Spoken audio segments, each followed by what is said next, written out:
Okay, so I've got to do this quick before my friends show up because we're about to go out.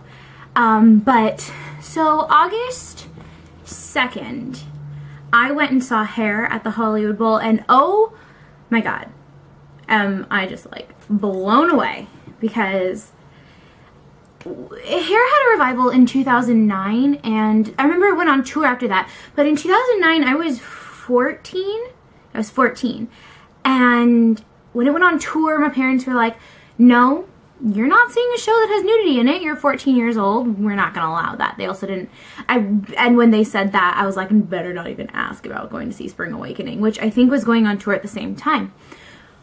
Anyway, Hair at the Hollywood Bowl on August 2nd was an experience of a lifetime.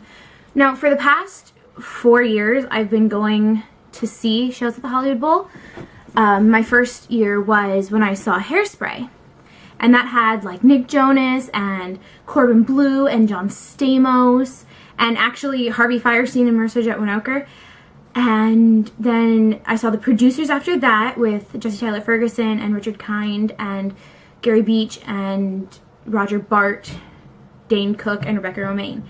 Last year was Chicago, and that had Samantha Barks and Ashley Simpson and Drew Carey, who's actually also in Hairspray, and also Lucy Lawless and Stephen Miller. But this year was Hair at the Hollywood Bowl, and it was the greatest thing of my life because not only did it have my favorite Hunter Parrish, but it also had Amber Riley and Jenna Ushkowitz and Kristen Bell and Ben Walker and Jonah Platt and Kevin Chamberlain and Beverly D'Angelo, who were great. And I loved it so much. But the thing that made it amazing was seeing the show that they had put together in like 10 days have flaws that they just worked through, and it just showed how professional they were.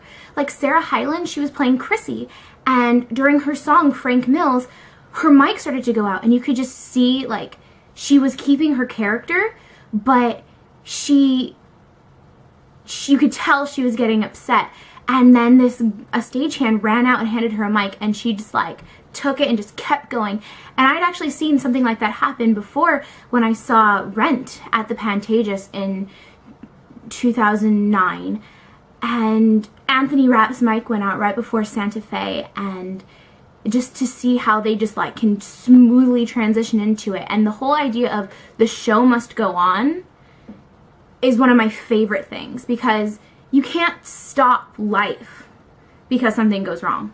And Saturday night proved it, because after the first act, when the second act started, it started to rain. Like, oh my god, it started to rain so hard, and people got up and started leaving, and I was so determined to stay through the end of this show because I love the show, because I had the cast recording and I was listening to it nonstop for a week, and I just loved it so much.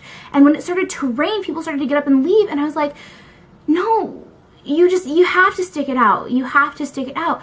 And it came to a point where Ben Walker, who was playing Burger, stands up and he says, guys, don't leave. They're handing out ponchos. And they were handing out ponchos to keep people in their seats because the show must go on. And I love that. And it came to a point where Burger and Claude stand at the front of the stage, and Burger goes, I hate this world. I hate this fucking world. And Claude was standing right next to him and saying, I hate this fucking world. I hate this fucking rain. And it was an acknowledgement to what was going on. And then they both said, I wish it would stop. And the entire audience with them goes, stop. Like, they yell at the sky and they just go, stop. And it was just such a great experience to be going through this with them, and just to stick it out in the rain. And yeah, people were leaving because they didn't want to get wet, and it was August in California, and why does it rain in August in California?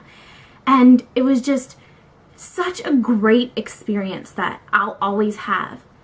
That, and at the beginning of the show, Burger says, My name is George Burger, but I don't dig George, so you can call me cheeseburger, banana burger, double animal style burger. And that kind of just like hit home for me, because not only is In-N-Out such a big important part of Southern California culture, but it's a big part of my life because it's where I've been working for the past year, and I love the company, and it's so great.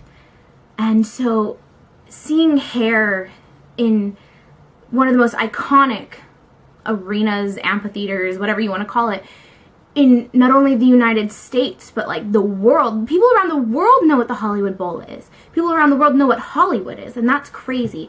And the fact that I got to see the show there and live it there was just, it was so great.